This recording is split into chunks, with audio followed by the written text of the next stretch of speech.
Well, hello everyone and welcome. My name is Robin Blank Mascari and I am here in Bozeman, Montana with my amazing co-host Monty Patterson in Columbus, Ohio to do our Wise Women Weekly Hangout. We're here every week and we have wonderful things to share with you, and it's mostly our love and joy of this profession of network marketing and direct sales. We're here to share tips, tools, resources, wonderful support for you in your personal and professional life. We don't promote any product or any business, so it's a safe place for you to come to educate and get inspired and educated and supported in what we call the softer way of doing business. We know that in network marketing and direct sales in our profession, a lot of women are in this profession, and most of the companies are owned and operated by men, so we wanted to make sure we gave some extra support for the softer side of the business. And last week we had our first Wise Guy on Wise Women Weekly, which is produced by, oh boy, blah blah blah. Sorry guys, brought to you by Enlightened Networking. And Monty, you want to share a little bit about what happened last week with our first Wise Guy?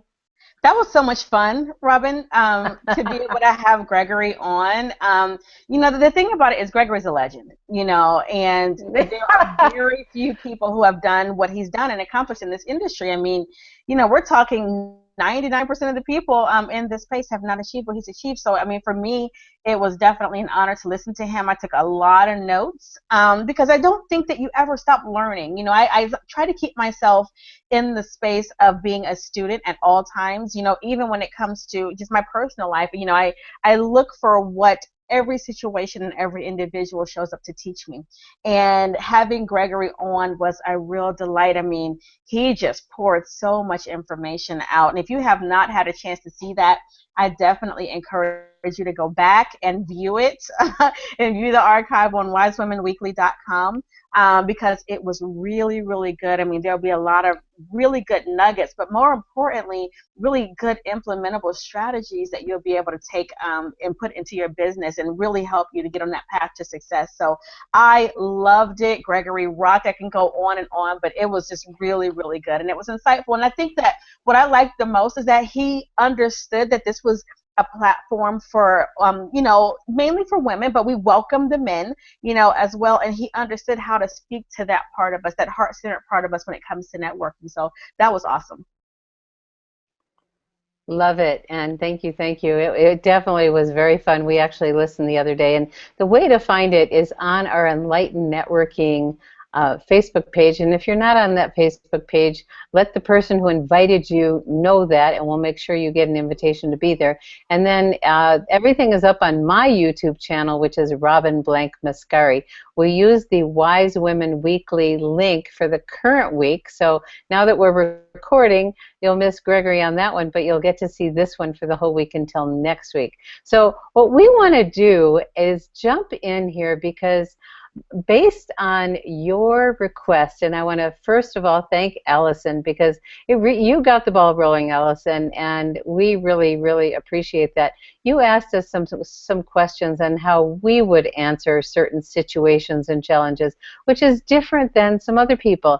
There's a lot of people out there in our profession that do things very, very, very successful, and we all have to do things in a way that resonates with us. So Allison asked us a few questions, and what we want to do today, and then we put it out there and got many more questions from you guys. We got challenges, questions, situations, objections that you deal with in this profession. So we want to actually jump in and answer what you had requested from us. And so Monty and I are going to go back and forth. We're going to take turns on the lead with certain questions, and then we're going to, fill in a little bit or just agree or disagree or whatever that may be and move into that. So I think we're ready to get started. One thing I want to do is set the context a little bit. Monty and I talk about this regularly, is our profession is a profession of relationships. We call this relationship marketing, and both of us agree that there could be more training and support on building relationships, because my belief is we wouldn't have a lot of these challenges that show up if we've done the foundational work first. Monty, you want to comment on that before we jump into our first question? Totally. I'm back. Yeah, Good job. you're exactly correct, Robin. That's really the most important thing. 'Cause we talked a little bit about, the difference between overcoming objections versus connecting, and I totally agree with your philosophy. I'd never thought about it that way, but you're so right. The foundational work has to be done first because this is a relationship business, and so I completely agree with that 100%. It's not about being magic when it comes to sales or even when it comes to your business, but it's really about connecting and understanding people and seeking to serve and build relationships. And like Gregory said last week, I don't remember exactly how he put it, but I think it was lifelong, mutually beneficial relationships. Is that how he said it? That's really close. Close. I knew it was going to be off a little bit. You were really close. It was just long term, and lifelong sounds great to me. That's great. Okay. Okay. So let's jump in, and the first questions actually did come from Allison, and it just is totally on track with what we're talking about here, because she said, I'd love to see some examples of common situations, like what do you do when you run into a friend and acquaintance who asks what you're up to? Or maybe you're, at a restaurant or out shopping. What do you do with a salesperson or a waitress and bring things up? And strangers are waiting in line. And from my perspective, it's actually the same thing of what we just started to talk about. And this is something where I think a lot of people in our profession make a big mistake. And Mani and I talked about this earlier today, and I was guilty of this, and I alienated a lot of my friends, a lot of my family, and I couldn't even talk about what I was doing with them anymore, because sometimes we get so excited, we get so passionate that we just have a tendency to kind of like all over people. And people don't want that. So if we step back and do what we were just talking about, of building relationship first, if someone asks me what I'm up to, I actually turn it around first and connect with that person first. So we'll talk about a personal relationship, and then we'll go into some people that we're just meeting through being out and about in the world, whether restaurants or shopping. So if it's a friend, and they say, what am I up to? And I say, I'll answer really briefly, but don't really say anything too descriptive, because what my intention is to connect with them first. So I say, I'm having a great summer. Things are really happening here, and it's really fun. And before I get into that, would you let me know what's going on with you? What are you most excited about? What's inspiring you? What are you doing with your work these days? And if you know them well, you can be specific and ask them specifically about their business or their job or their life or their family, but really get them talking first. And if you use the acronym of FORM, and I know Gregory mentioned that last week, it's really helpful if you're not sure what to ask. FORM stands for family, occupation, recreation, and meaning. So you can ask questions about those things. And from that place, people love to talk about themselves. And you'll hear this over and over again from us, and Gregory talked about this too last week, is people want to do business with people that they know, they like, and they trust. And we build trust when we take the time to learn about them and what's important with them, versus what a lot of people do is they see someone who says, what are you up to? And they like all over and talk about everything related to their product, their business. And you may be passionate, and your passion is wonderful, and we want to encourage and support that passion. But there's a muscle to develop first. And that muscle is to ask and listen first before we get into that. Stephen Covey used to talk about the key to being influential is to allow yourself to be influenced first. So developing this muscle, and when I used to coach people in one of my programs, one of the exercises was to connect with 10 new people a day, 2 a day, 10 a day. Pick a number that fits for you depending on how fast you want to build your business, but just get in the habit of connecting with people on a daily basis, and I said not talk about your product, talk about your business, or talk about anything related to it, but to learn about them. Trust me, it really, really works. Monty, you want to comment on that? Yeah, I do. One of the things that brought back to memory was I remember when I took my first workshop on how human beings make decisions, and what it reminded me of when you were saying that about the importance of asking and saying, well, what happened with you? First of all, people want to know that you are interested in them, but second of all, one of the things that I noticed worked really well for me in business was, and you're exactly right, Robin, when you say don't just start going on and on about your business. There will eventually become a time when you will get back to that. If they may ask you again, so tell me, about your business. And one of the things that I learned was, about the power of the subconscious mind and how, people make decisions. And so there was a phrase that I learned that made all the difference in the world, and it really helps you to connect with people as well. And those words were, before I tell you what I'm doing, let me first tell you what happened to me. Or you can say, before I tell you what I'm up to or how this all began, let me tell you my story. And the reason why is because it takes down any kind of saying, okay, I don't want to be sold anything, I don't want to be told about your business. Now they are engaged. They want to hear your story. They want to hear what happened in your life, why you are excited. They don't want to hear about necessarily your business first, but what led you to that. And so now you're able to have more of a heart-centered connection. You're able to now say, well, maybe, something was happening in my life, and, I can just put my own story in there and say, I was working, I was traveling back and forth, and you know how it's been, especially if it's an old friend, and I was hurriedly home, and, and Susie and Johnny, and so and, and I really wanted a change, and so before I'm giving them that story, now they're able to relate to me. We're able to have an exchange. We're able to catch up, right? Now, after that, then you can begin to go into it, because now you've taken that part of the mind that says, you know what, hello, perk up, I want to listen, and the part that's engaged. So I love that you shared that, Robin, because that goes hand in hand with that. Well, I love that you did that, because you said something so beautiful, Money, a heart-centered connection.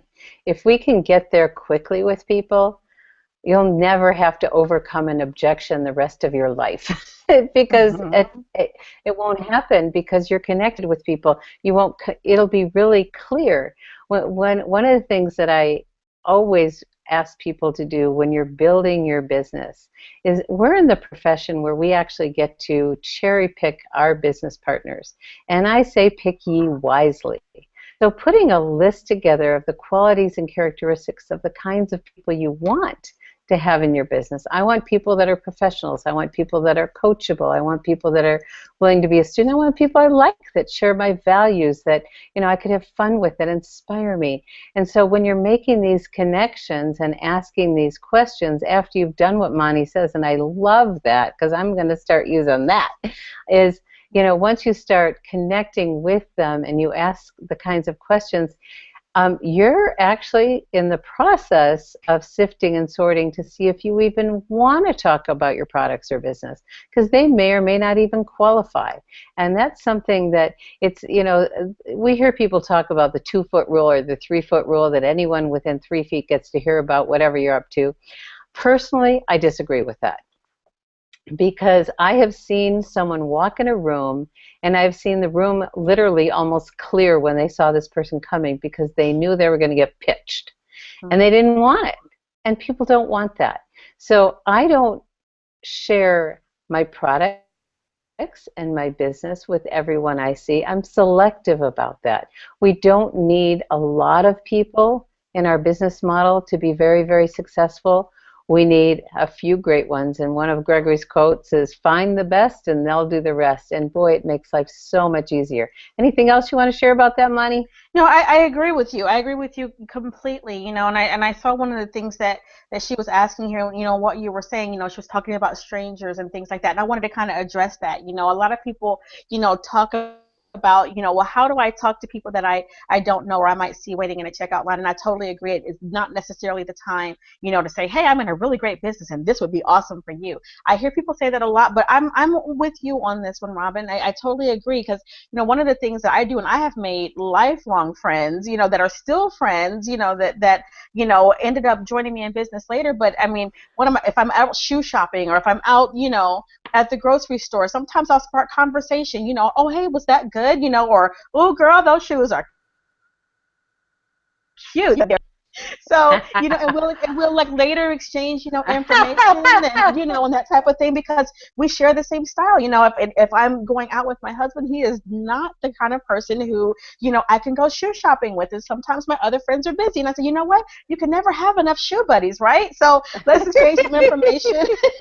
You know what I mean? And then those things lead to relationships. So you just never know because he'll say, Monty, yeah, they look good on you. Okay, fine. I'm like, yeah, but this one or that one, whichever one you like, honey. And I'm like, and then I'll find, come here, honey, tell me, what do you think about these? And then we'll spark a conversation, over something that we're finding a commonality with. And so it's not necessarily about, oh, you're a sharp person, you'd be great for my business, because they might get approached like that a lot. And sometimes I do. I say, you know what, you are one super sharp person. I'd love to get to know you. But that's not the time I'm saying, you know what, here's my business presentation. Sit down. You have, that's the time I'm saying, let me get to know you. Because before we go into all of that, like you were saying, Robin, how do we know that that person is a fit? We don't know. And what we need to do is create the space of letting people know, guess what? This is a safe space. If this is not okay with you, it doesn't mean that we can't have a bridge or a connection. This just might not be right for you, right? And that's okay. But you never know if in the future that timing may change. Love it. Love it. And what you said is so true. And, in relationship to people that you're just meeting, whether it's a waitress or someone you're waiting in line with, and you see they have that spark that interests you, I totally agree with Monty of saying, you've got something special about you. You've got a sparkle, and I'd like to get to know you better. Could we have coffee? And then sit down and get to know each other, because it's not usually the best time when you're waiting in line or they're waiting on you. So let's move on, Monty, and I think you've got the next question here from Mary. I do. Mary, thank you so much. And thank you again, Allison, for sending that. All right, so Mary's question is, a person has expressed they want to do the business. Sign up. I call them to see how I can help them get started, but they do not respond. What is the best thing to do? That's a great question. Sometimes, what I have found is that, people will in the moment say, you know what, yeah, I really want to do that, but then maybe something has happened in their life. Maybe, the timing might be a little bit off for them, or maybe they might have just kind of reconsidered.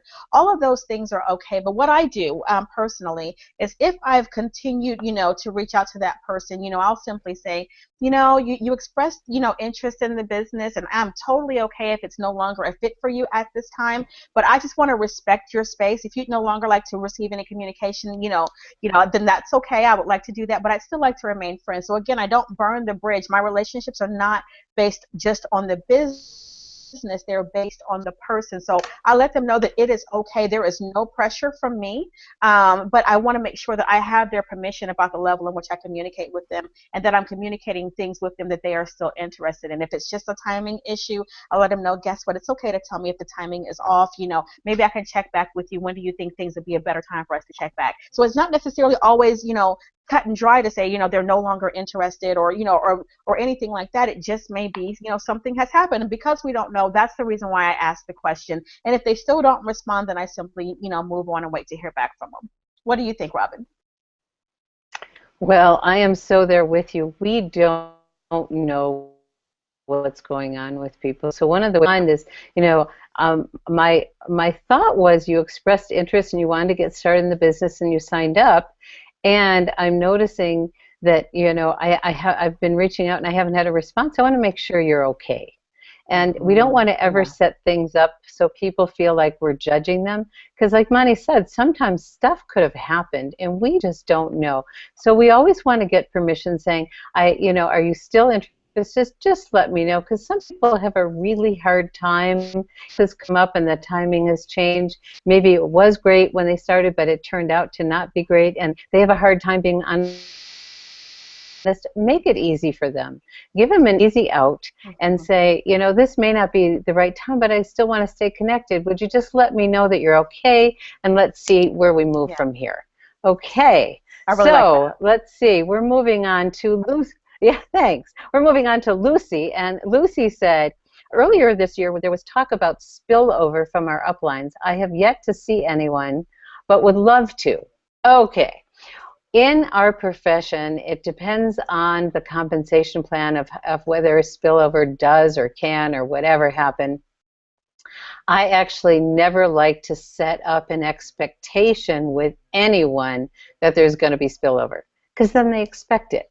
I can let them know it might happen, but I don't say it's gonna happen. Because if people think they're going to be getting something for nothing, remember the way we start our relationship is the beginning of someone's training. So if we're trying to kind of make it sound really sweet that, oh, you only have to build one leg if they're in a binary, you get to be, you're on a team leg, not true. To be in control of our business and be in control of our life, we have to be in control of bringing on the people to build our business with. Whether it's a binary or a unilevel or a matrix, whatever it is, if we continue to bring on good people and help them duplicate, we will be successful. So if someone has heard that, I actually disagree with saying that to people. It can happen, and that's okay to say. Mani, what do you say about that one? No, I completely agree. I've seen that be used as a recruiting strategy. I don't like that one at all because I think it gives people false hope that they will get money, for joining you, or free, volume for joining you. And while in some cases that good idea to promise that because then you'll have people disappointed, and things like that. I think it's better, like you were saying, to help that person be able to develop their skill muscles so that they can build the best business they can and make sure that they're responsible for that business instead of placing the responsibility, back on the sponsor, to create that spillover. Because what happens, and I've seen this so many times, everybody wants the spillover, right? And so it's like, hey, who can you place in this organization? Who can you place in that organization? And what can you promise me? And I just think that that's really a way that I don't personally agree with marketing, a business personally. However, I do believe in helping the person to be able to create their volume for their business, because in the long run, you'll be a much better marketer, you'll be much more successful, you'll be able to brand yourself, and that will mean that you'll be able to go and train other people and attract people to you because now you'll have the skill set to create it yourself. Love it.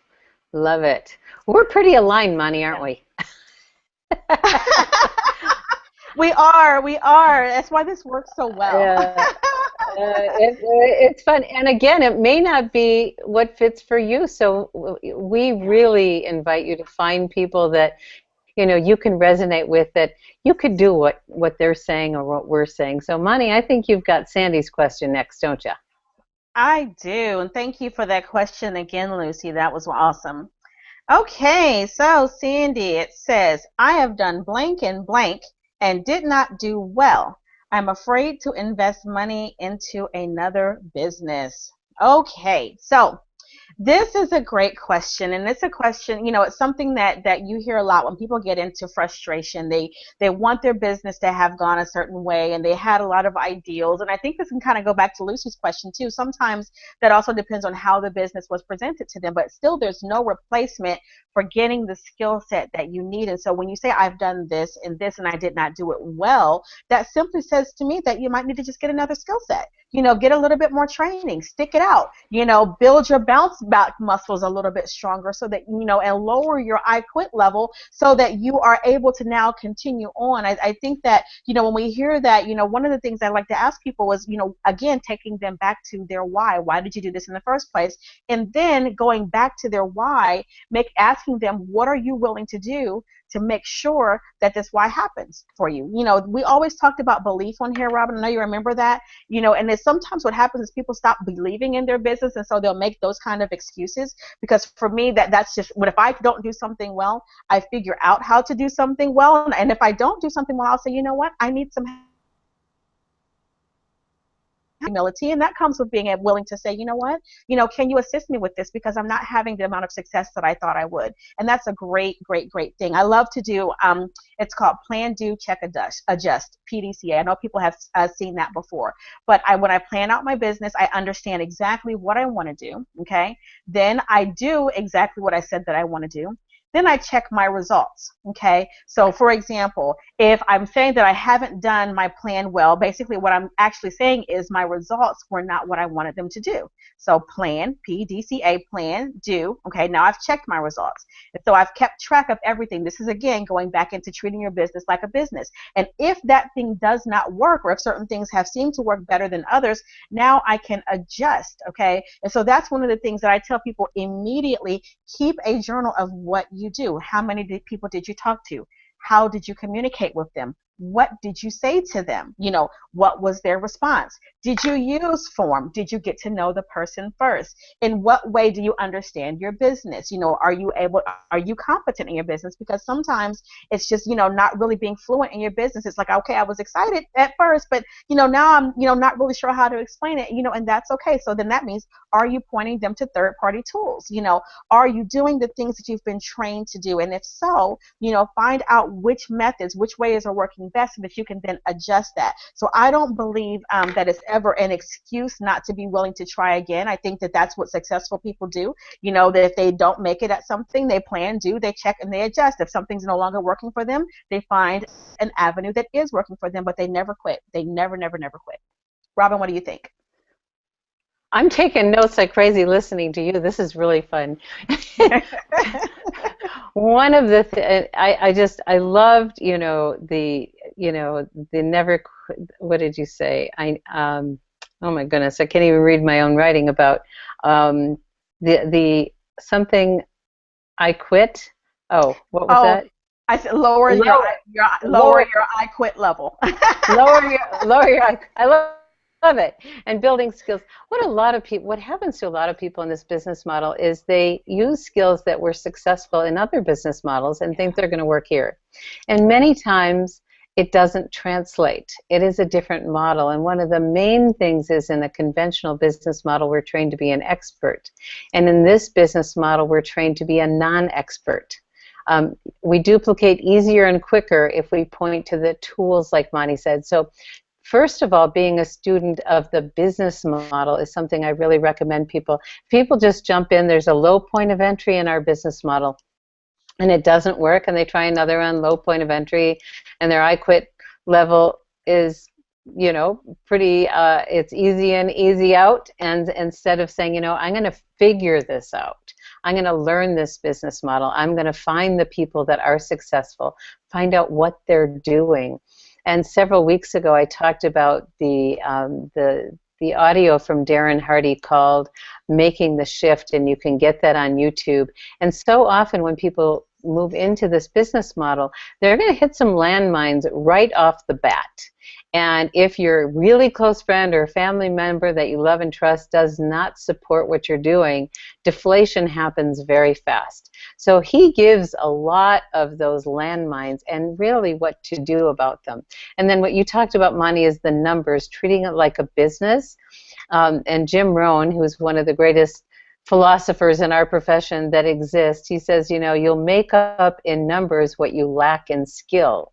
And as you increase your numbers, your skill will increase, and so will your conversions. Mm-hmm. So really knowing your numbers, is it going to take you 10 people to get one? Is it going to take you, 20 people? Is it going to take you 5? How many? And if we know our numbers, and we're going to have Andrea Waltz on here in the near future, she has a program called Go for No, because that's what we really want to do, is make friends with no and know our numbers. Because if you know your numbers, when someone says no, you're just going to know how many no's you're going to need to get to the yes. It may be 10, it may be 15, it may be 5, maybe 2. You may have a 50% closing ratio. It doesn't matter what it is, it matters that we know. And so finding the right business model that has a great system for duplication, finding mentors that are successful that you can work with and learn what are they doing, and really, really be a student of the profession is what I would recommend, Monty. I love that. I love everything about what you just said. Go for No is one of my favorite books. If you guys have not read it, you definitely need to. It's one of my top recommended ones. And I think, everything that you said is absolutely accurate, Robin, because we do have to be willing to look at that and not necessarily take it personal, and I think I see that happening a lot. because there's an emotional attachment, especially, when you're dealing with a nutritional product, or even if you're wanting to see people, gain financial freedom and get out of the rat race, we become emotionally attached. And there's nothing wrong with becoming emotionally attached about wanting to help internalize and personalize it, because what Robin was saying just now is, knowing your numbers, knowing how many it takes, and then of course going back to the more you do it, the better you get.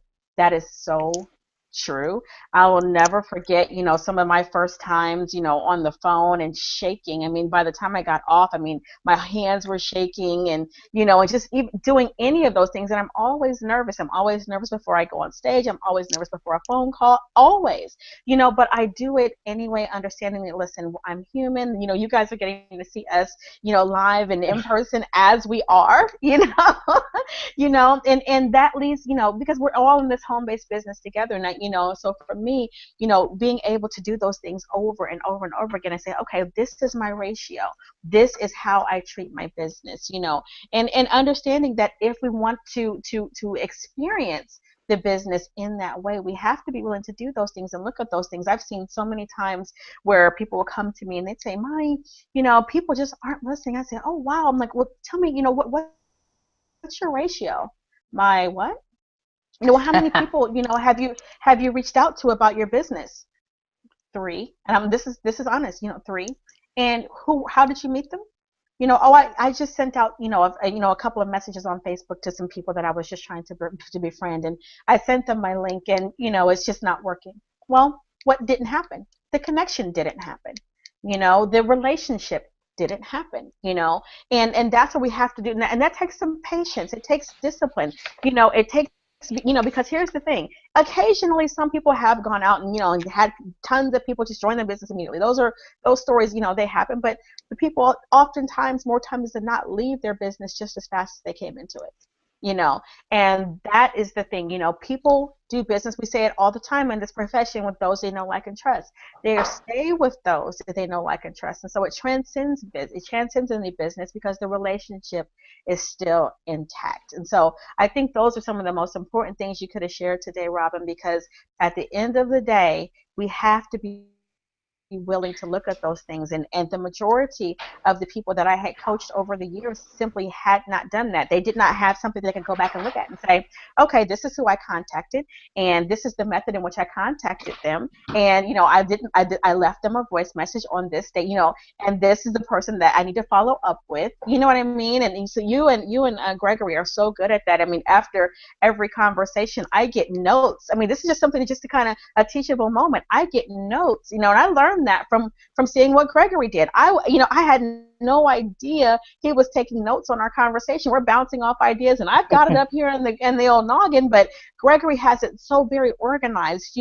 This is what we said we wanted to accomplish, and this is what we said we're going to do, and this is how we're going to be able to serve the profession. And it's all written out, and it's organized, and it's there. And so you can't underestimate the importance of doing that. Okay, I'm done with my rant. Well, I love listening to you, and I think one of the key points before we move on is, you said, to not take it personally. And that's one of the key messages from Andrea and Richard, who authored the Go for No program. It's kind of like when you go to a restaurant and the waitress comes around with the dessert tray, and people say yes or they say no. They don't take it personally if you get a dessert.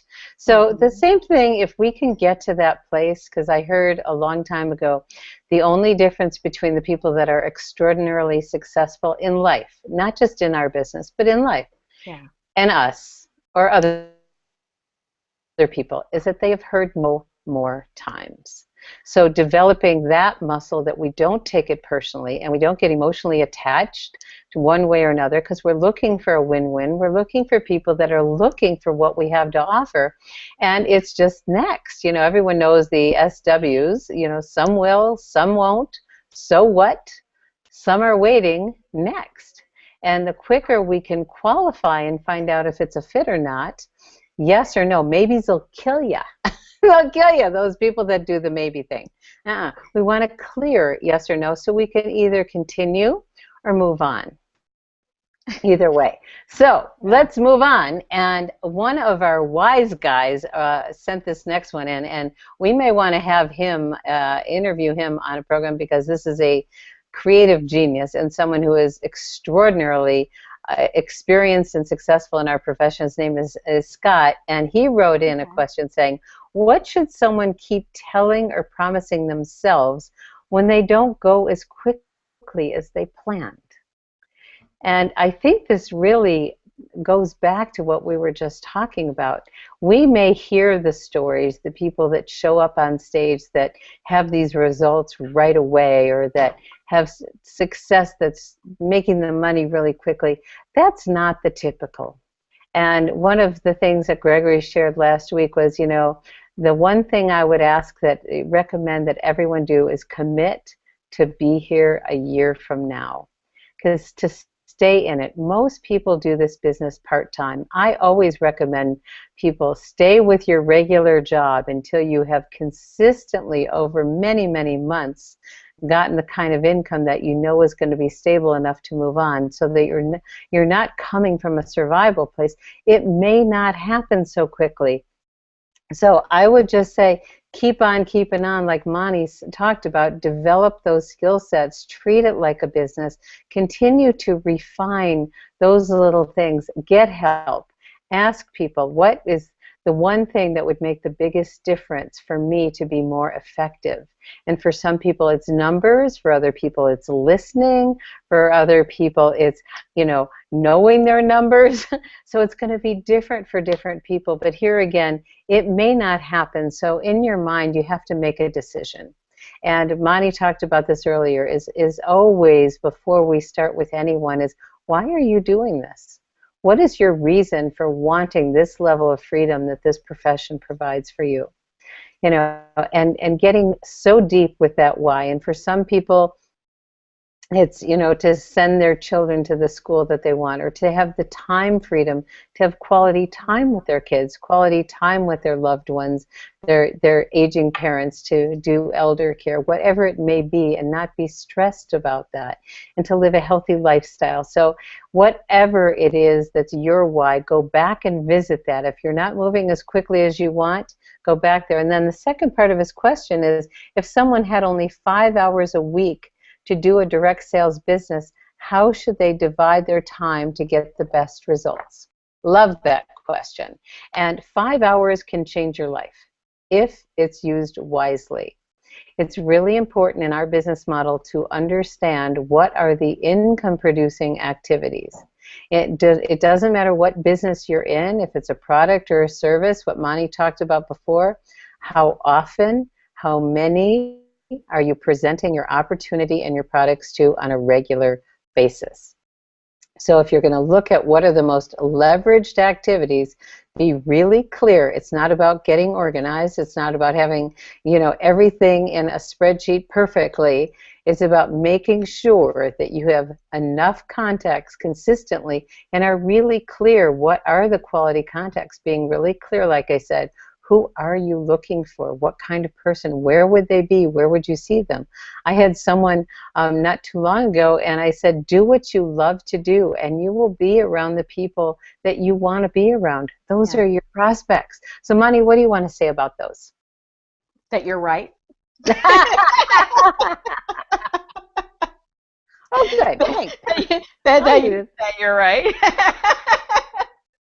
Love it. Those are really good. Sometimes there's no reason to add a lot, to it.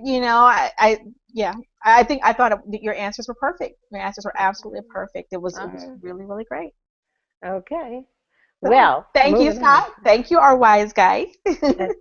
I just have to interrupt for a second, because is everyone noticing Monty's looking really, really good?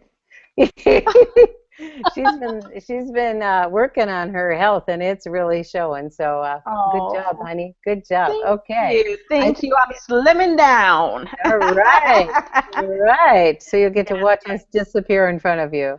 Okay. Oh yes. So pay attention. Pay very close attention. Okay. So this one is from Susan. Okay. Her question is, she would her and her sister have been stumped on this question, and they would love to know how we both handle this, Robin. This may be interesting to hear. The question is, when someone says it's a pyramid scheme, you're just trying to make money off of my work, but I'll never make anything. Okay, so this is always a fun one. Now, in the beginning of my networking career, I used to spend a lot of time, Susan, trying to defend the fact that this was not a pyramid scheme. And I stopped doing that. And here's the reason why. I began actually allowing the person who has that, I guess, objection or whatever you want to call it to say, or that concern. I allow them to educate me. When they tell me that it is a pyramid scheme, I go, oh, really? That's interesting. Tell me more about that. I allow them to educate me and show me why this is a pyramid scheme. Pretty much 10 times out of 10, they won't be able to. And when we look up the definition, I'll say, well, and I'll give them, exactly what, my understanding was a pyramid scheme, but I will put the onus on them, because when the burden of proof comes, from the person, when they come and say, you know what, you're in a pyramid scheme and I allow them to teach me and educate me as to why that is true. And that every time it disarms them in a sense, because now they're like, oh, well, maybe I don't know what a pyramid scheme really is.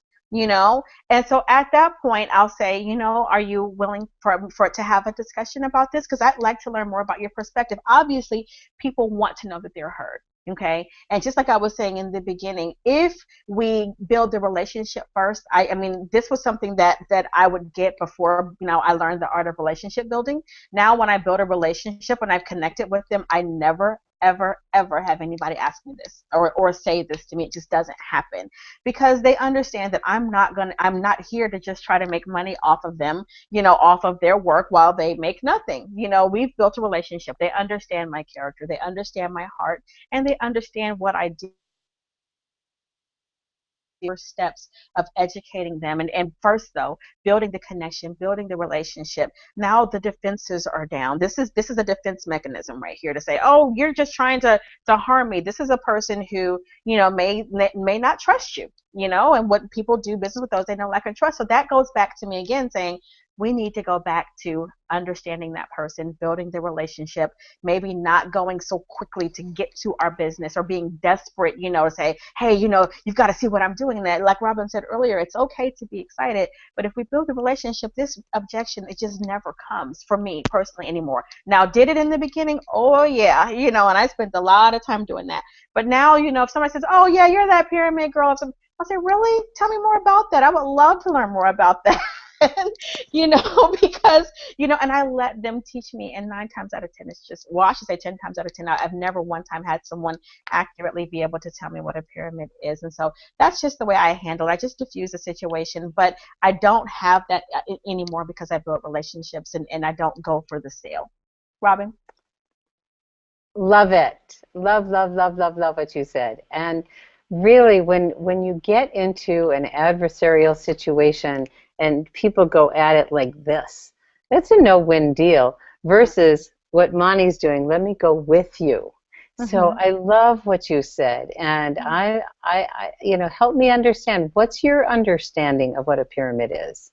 Mm-hmm. And many times, like Monty said, when people start to explain it, the person at the top makes all the money, and then people down below get used. And if people truly understood our profession, or if someone says, oh, this is another one of those network marketing things, no thank you, it's like, oh, the person on the top makes all the money. And I say, would you be open to see that this may be different than your perception?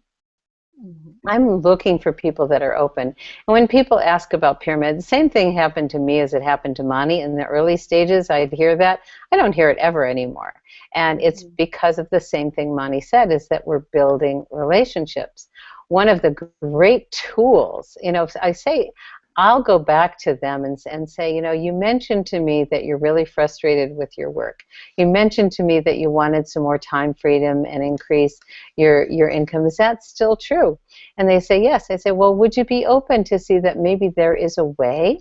And I have this 2-minute video that really does a wonderful job of explaining pyramid schemes.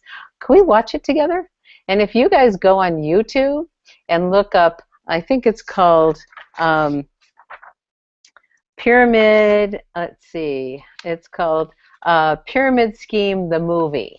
It's a 2-minute animated movie that really, really does a beautiful job. Again, use the tools, because when people realize that, you know, a pyramid is actually something illegal, and our profession has been around well over 100 years, and a pyramid does not have a product or service. So I don't go in and defend that right away. I love doing what Monty said is, you know, help me understand what, from your perspective, what is a pyramid, and then from that place they'll realize that successful in this business is if we help other people become successful.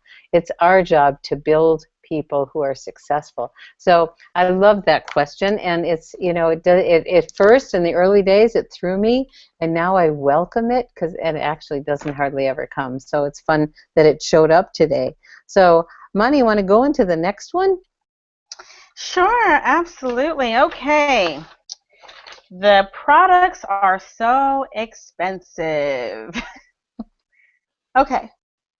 I think that this one is I'm trying to watch my words with this one. This is a good one. The products are so expensive. You know, I think that there's a difference between what people consider expensive based upon the value that they place on it. You know, number one, when you understand business, you understand that in all products, there may be a little bit of markup on it because we're here able to earn money off of those products. We're able to earn money by sharing what we would share every day. Almost all companies are going to have products that are competitive based upon the ingredient base. And so some of the things that I used to do in the beginning, you know, I'm not going to say I've never wrestled with this because there had been times in the beginning when I did. And I remember going through and I would list down the ingredients that were in the product, and I would see how much they cost. You know, I was just very analytical like that. And every single time there was actually value, you know, in what I was sharing. And so, you know, the other thing that you know, I share when we talk about products being expensive, you know, again, you know, that is relative for each individual, you know, based upon what they feel is expensive, and I respect that. I never disrespect what someone considers expensive.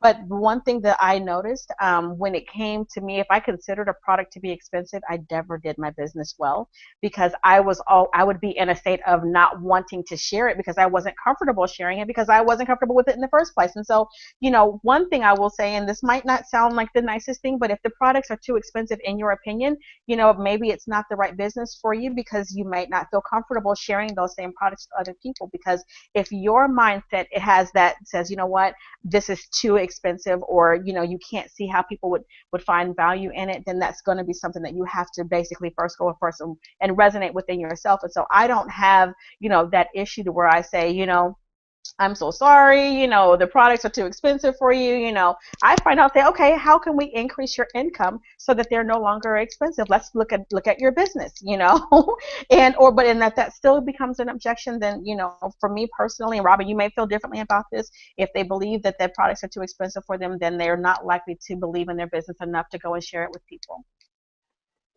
Well, that's so true. It is about belief. And when I hear that word expensive money, what I hear is just what you said, is there's a relationship between cost and value. Yeah. And when someone is getting the value, the price is not an important aspect. Right. And I think many of us know people spend a lot of money on certain things that other people would be really shocked about, whether it's shoes or skincare or clothing or who knows what. If for that person it's got the value. If there is a product that's going to handle something that is really, really serious for you, or years ago I came across a pain relief product that a friend of mine had formulated, and I shared it with people, and it was actually an instant pain relief. And no one asked me how much it was. Everyone asked me how fast they could get it. Right. And so when the value is there, the price is not an objection. So it says to me that people haven't educated enough on what the value and truly the benefits for that person are, because that objection actually doesn't show up for me. because what I'm expressing to people is the benefit for them. It's always that international radio station, WIIFM. What's in it for me? We want to look at what difference this is going to make for them. I mean, a while back, and I'm not currently doing this, I was with a company that had a product, and it wasn't even a skincare product, it was a supplement, and I said it gets rid of turkey neck, and women over 50, they said, I want it now. No one ever asked me what price it was, because there was such a high value on getting rid of that turkey neck that they wanted whatever that was. And it was not a skincare product, ladies and gentlemen, our wise guys that are joining us. There's many. So when you touch with people of something that's important, the value is there. So back to you, Monty, on the next part. Yeah, and I just wanted to just reinforce what you said. That was so good, because it's so true. When you focus on the benefits and understand the benefits, that is never ever an objection. Yeah, because people want a better quality of life, right? Okay, number 3. I can't sell stuff. Me neither. Me neither. So, and I don't sell stuff, I share products that have made a difference in my life and can make a difference in someone else's life. I do not sell anything. I am not a salesperson. I cannot sell anything. I'm just not good at it. And if I ever come from the salesman or the salesperson mentality, or from the mentality that I'm trying to sell something, I just don't do well, okay? But if I understand my perspective and my goal with my business, and this may be something that you want to write down about your business, this is who I want to impact. And this is the way I would love to impact their life with whatever I'm sharing, okay? That gives you a total shift in your consciousness. It gives you a shift in the way that you're doing things. And so when I'm sharing something, every single time, I believe in what I'm sharing. I believe in the value. I believe that I'm going to enhance their lives based upon sharing this information. And so for me, that makes me feel good about what I'm doing. They feel good, because I'm sharing this with them. My intention is to be helpful, not to gain something from them, but to give something to them. And then it just becomes, the law of reciprocity, is just there. There's just the whole ebb and flow, of how it is, giving and receiving, okay? That's just how that happens. And so when I shift my consciousness from a salesperson to a person who's sharing, I simply say, well, when people say that to me, if they say that to me, which rarely ever happens, but if someone was to say that, I would simply say, me either, because that's the truth. I do not sell things. I cannot sell things. But when I become passionate about something that I believe in, if I can be a part of a movement all day long, coming from an advocacy background and and working nonprofit the way I did, that was something that, it wasn't work to me. It was, people need help. I've got something that can help them. Let me share that with them. And I felt that it was my responsibility that if I had information that could change a person's life, whether it was in their health, whether it was in their financial lives, it was my responsibility to share that with them. And so to keep an information to myself, I felt was the wrong thing to do. And I still feel that way. And so when I come across something that can benefit somebody, that can impact their lives, I never, ever, ever have to worry about selling them anything. What do you think, Robin? Wow. Love it. That is such a hot button, Monty, for so many people. And what I heard you say, it's where you come from.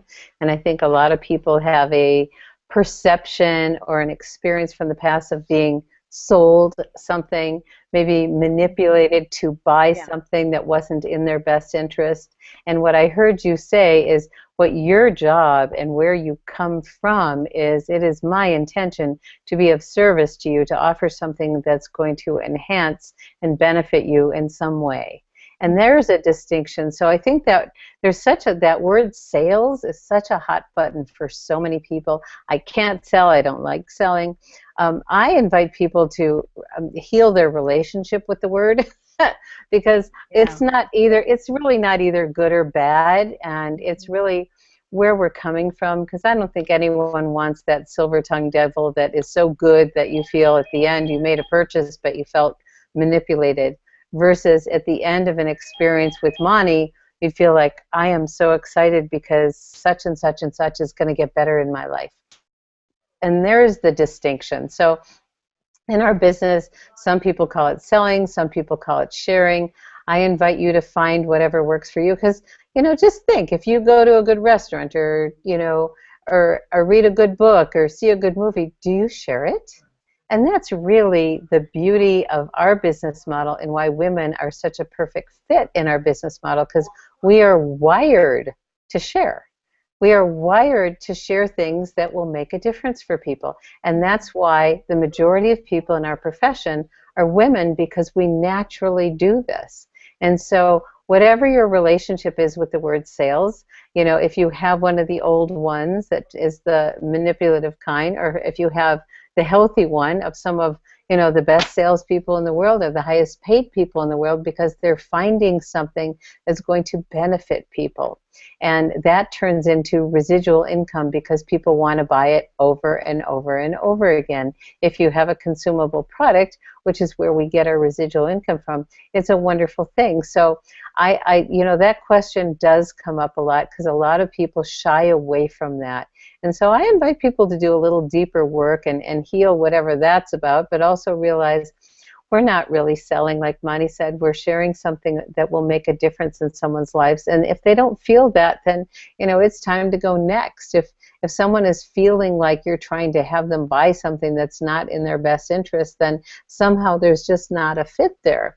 And so it's really good to notice when you're engaged in a situation with someone if that kind of energy is there or not. And to be honest about it and just saying, are you feeling uncomfortable here? And so just really talk it through.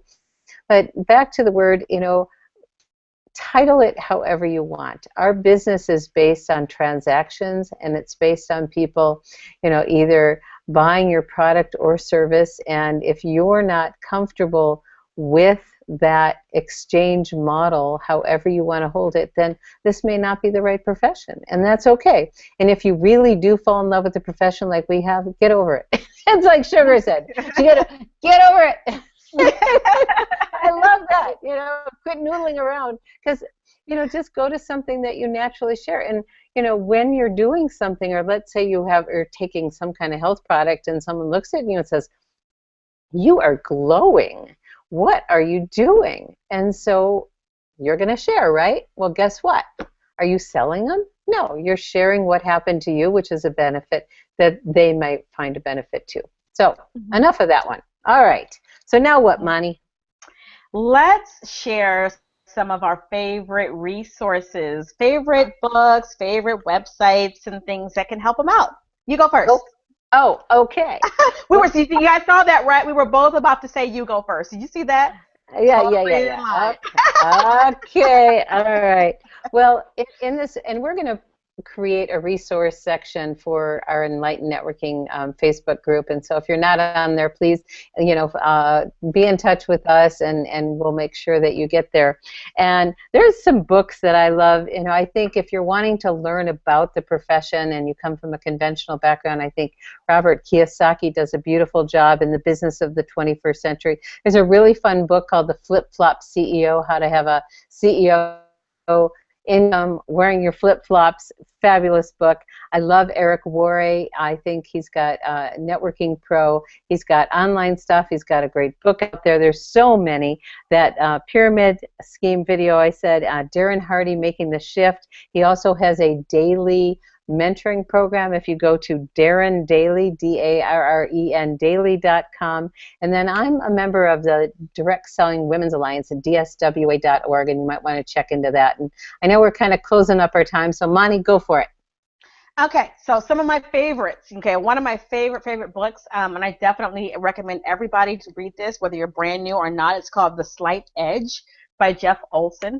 The Slight Edge. It's a great book, and it talks a lot about the little things that you need to do, the things that we often miss. And he talks about how the small habits make a big difference in the long run.